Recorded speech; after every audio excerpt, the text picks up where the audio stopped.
had my lunch just to the east of Montgomery, Alabama. I've kind of been taking it slow today. I don't really have terribly much further to go to Macon from here, only several more hours. So I'm not really pushing it today too hard.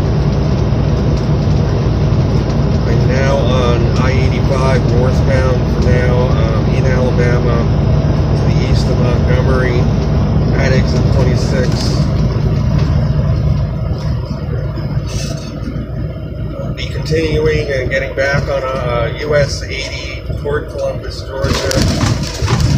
And from there, continue on toward Macon, Georgia.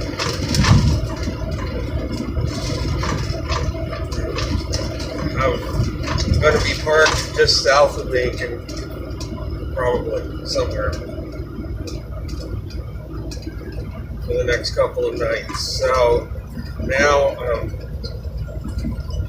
found out last night my AC leaked all of its coolant out.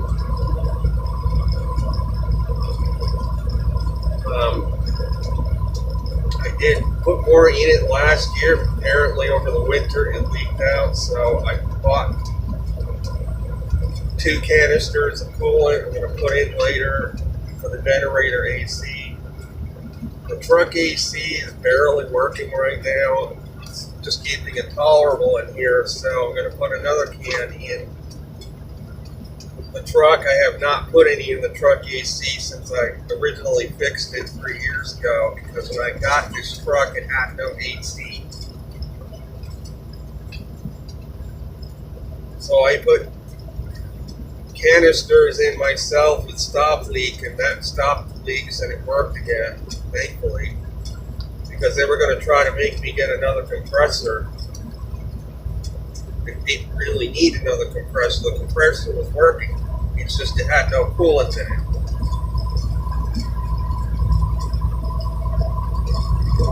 The compressor was kicking on. It was working. I knew that's not what it was. But they were going to try to make me replace the compressor. When I brought it in the first time, back then I really didn't have the money to throw into it. I had so many other issues.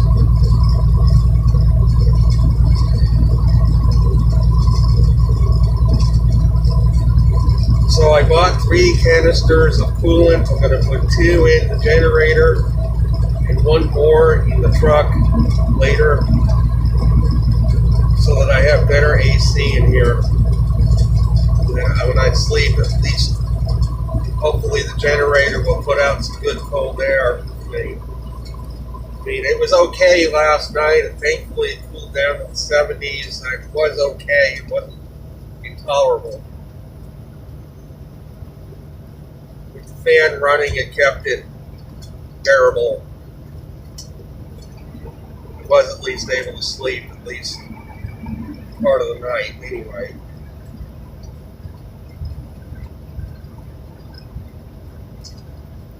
So that is going to be my project later. I'm going to put these 3 canisters in. We do have stop leak mixed in, so hopefully it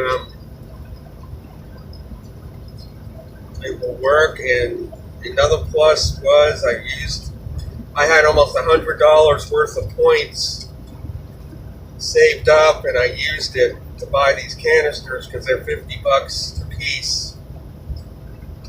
So I only ended up paying $60 for 3 canisters, when it would have been normally over $150. So even if they don't work, at least I'm only $60 in the red rather than $150. So the current temperature is another very hot day here. It's 96 degrees on my thermometer right now. There are a few clouds around, but I'm not going to yield any rain, obviously.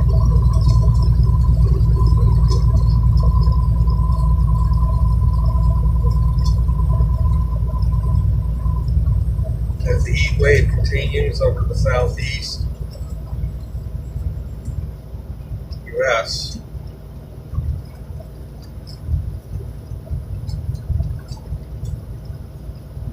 What I wanted to get into a little bit more of today, if I can keep this video going longer than 5 minutes, it is at 5 minutes now.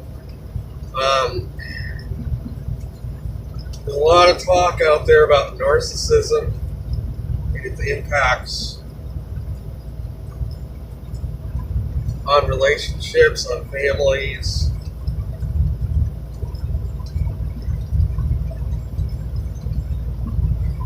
I did a lot of research on it recently because my 2 marriages were with women that had narcissistic traits, and I wanted to know where in my past I picked that up from. Who in my family was narcissistic, because somebody there had to have been. For me to have chosen 2 partners that had those traits, I knew that it had to come from my past somewhere. And either one or both of my parents was a narcissistic type person. And I say narcissistic type because I don't want to make it sound like it's a label. But there are traits that such people have. It's in our families. Likely, when we grow up, we're going to choose partners that have those traits if we're not careful.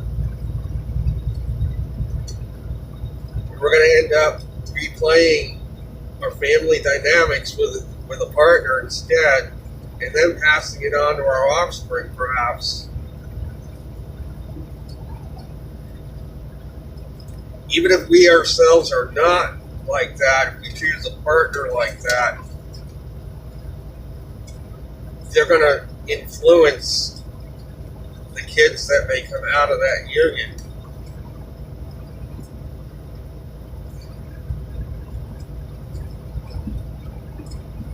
In my own case, I do not think it was my mother. My mother was not narcissistic. I think she did, as I said in the past video, I think she did an above average job. But the problem is, I believe my mother chose a narcissistic partner as a husband. My father, I believe, was narcissistic type person. And that's where I believe I got that from. It was replaying out that situation, my 2 marriages. The partners I chose were not at all like my mother. I know some say that men choose their mothers for partners. In my case, that I don't think my mother, if I had chosen partners that were like my mother, I don't think I would have ended up divorced twice. My mother was not really a terrible person. She didn't treat me that horribly. I believe it was my father who was the narcissist person in this situation. And I believe both my siblings have those tendencies as well that they picked up as a result. And that could run into the reason, could be part of the reason my brother had that accident. A narcissistic person will go through great measures to get attention for themselves and keep it. And if they feel they're losing it, they'll do something crazy to remain the focus of attention.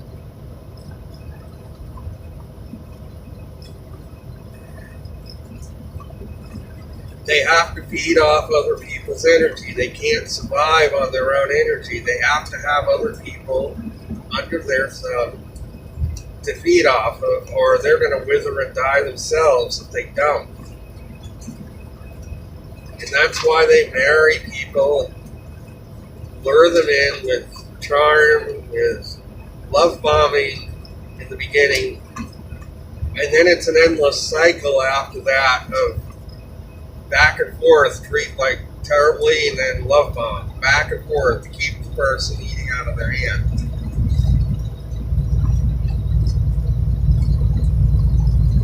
Where does narcissism come from? I think there's powers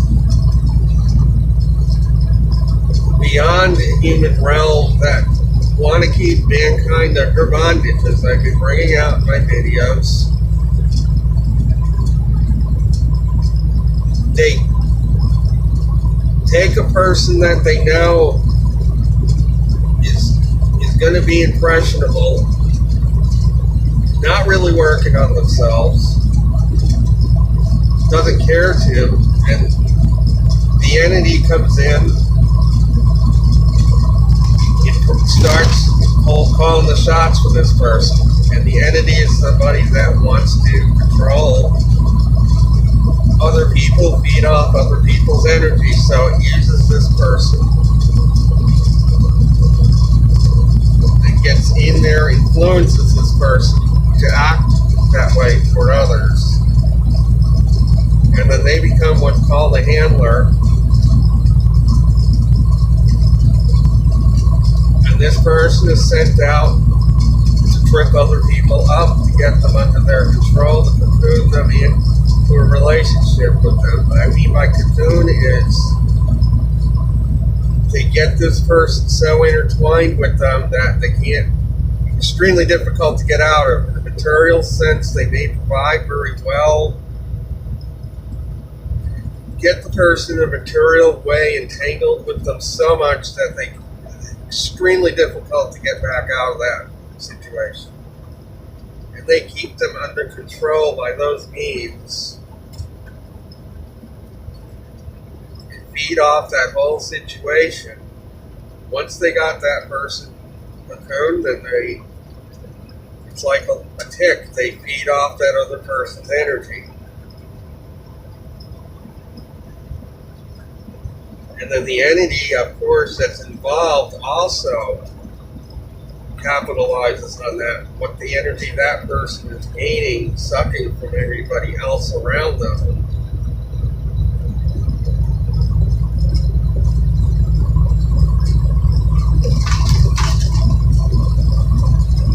I believe in my family situation, my father cocooned my mother into a marriage with him. And then, in a material way, just completely gained control of everything.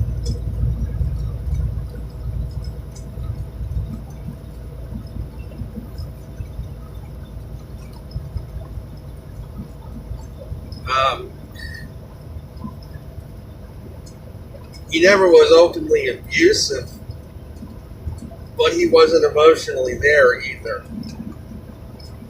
Didn't really seem like he really cared much. He doted on my sister a lot. That was more of a way to keep her eating out of his hand, I think, than anything.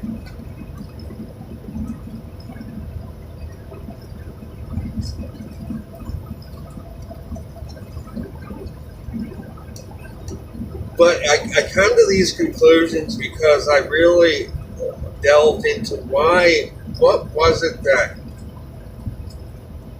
caused me to be with two partners in my life that were narcissistic traits. What motivated me to allow them into my life to begin with?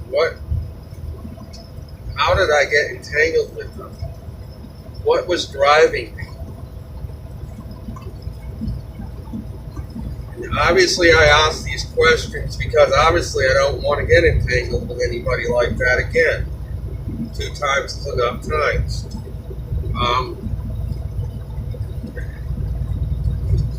So in a situation like that, we really have to delve into our past and see where these patterns came from. Do our best to release them.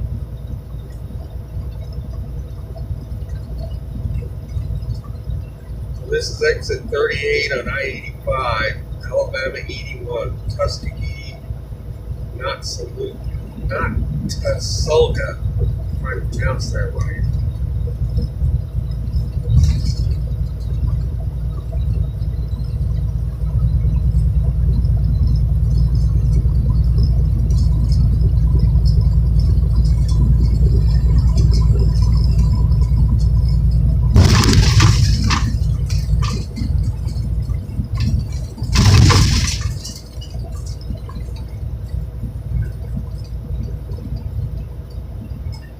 times narcissistic people have charisma. They appear on the surface to be wonderful people. They're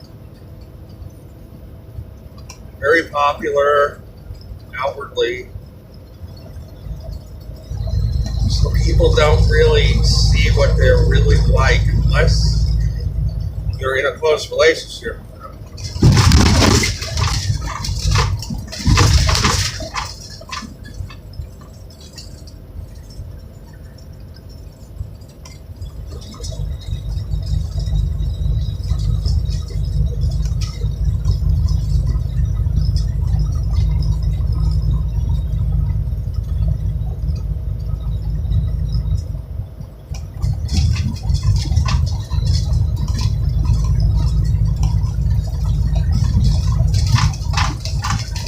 The reason why I'm talking about it is because, again, my brother got in that accident, and I'm wondering what, again, I've been pondering over what could have possibly caused this. I'm not talking about nuts and bolts of what caused it. I'm talking more about the mental pattern that caused that accident, that led to it. Kind of what comes up in my mind is the need for attention.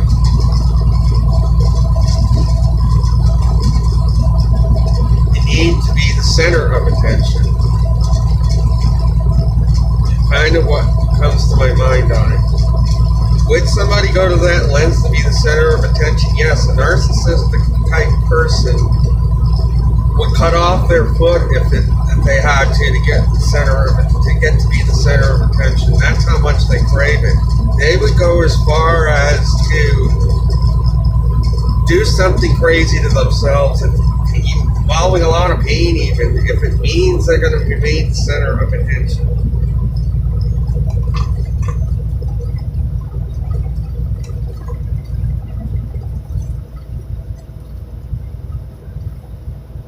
I know it sounds crazy to the average person,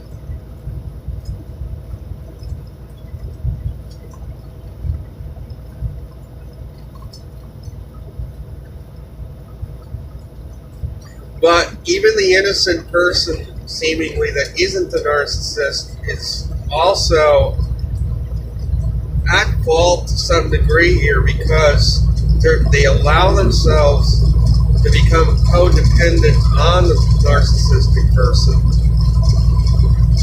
They allow themselves to be wrapped in that cocoon that the narcissistic person makes around them.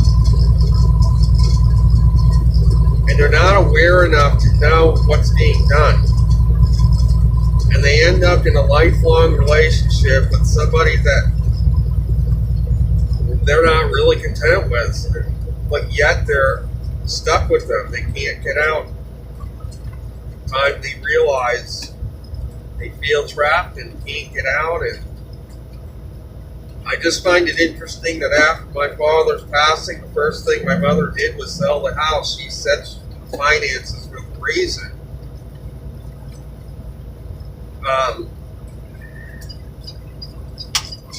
Getting off here, exit 42. This is going to put me on 80 eastbound to get me toward Columbus, Georgia. I stay on this, I'm going to end up in Atlanta eventually. I don't want to go to Atlanta right now. So I'm going to get back on 80 here.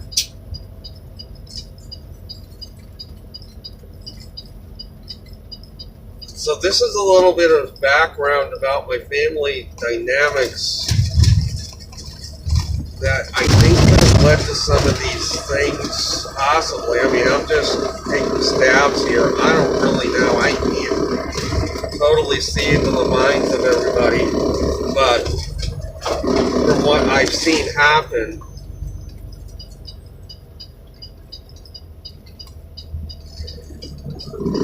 yeah, I think I'm on to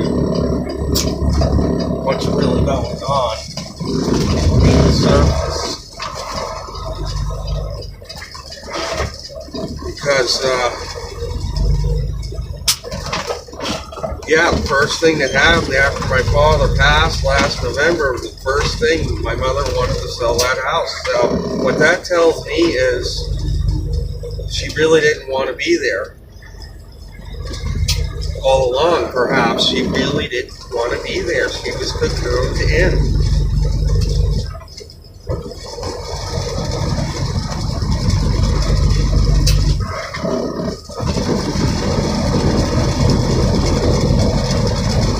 So that's my take on.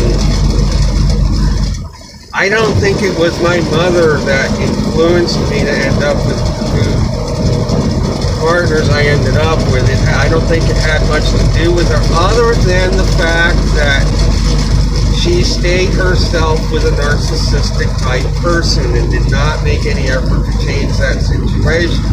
So seeing that as a child could have possibly influenced me to stay with these people as long as I did and not try to get out sooner.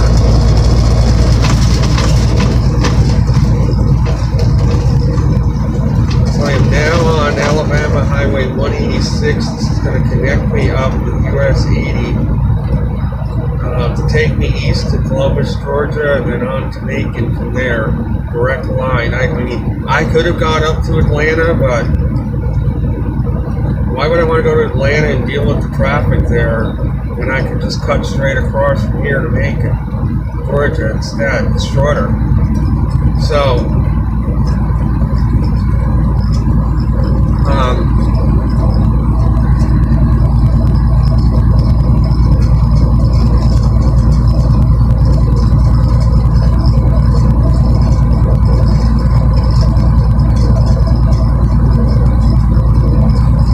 another thing is I did not really notice my mother. She didn't really grieve a whole lot openly about this whole my father's passing. And that tells me that perhaps this could have been actually a liberating experience for her in a way, because now she's no longer under his control anymore. Being my father's, he's gone now. So now she can do what she really wants with her life. I don't think she really wanted to stay in that house to begin with. I think she wanted to be out of there a long time ago.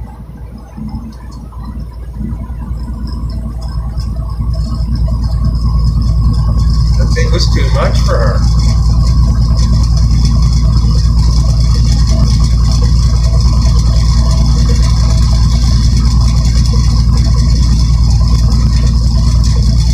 I know that a lot of men do choose partners that are like their mothers, better or for worse, but up to this point in my life, I have not really had a partner that resembles my mother. Maybe my ex-fiance might have, to some degree, but because she was not that way toward me, she did treat me decently.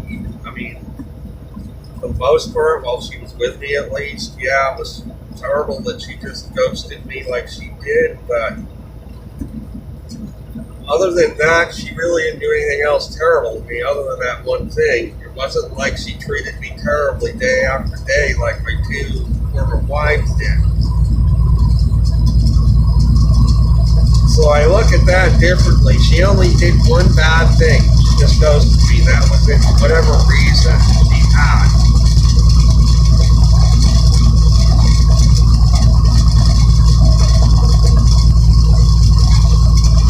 Now getting back onto US 80 here. This is where 80 comes in.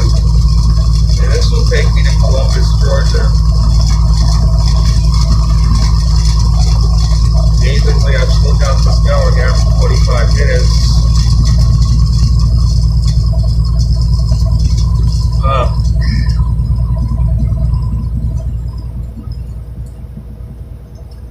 My ex-fiance, I did a lot for her. I got her, she was here illegally in this country. I got her legal. Of course, she's not with me now. I did meet up with her once since she ghosted me. I am on better terms with her in that respect.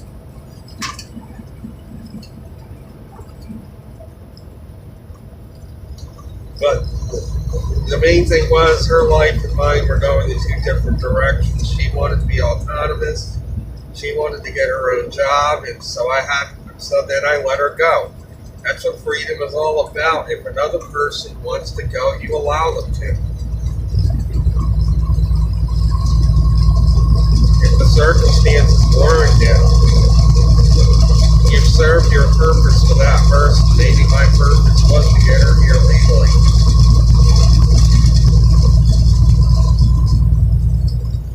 Sometimes we serve a purpose with somebody, they leave our lives, that's it. We serve the purpose for that person, that's it. The purpose is finished. We don't stay with them anymore, that's it.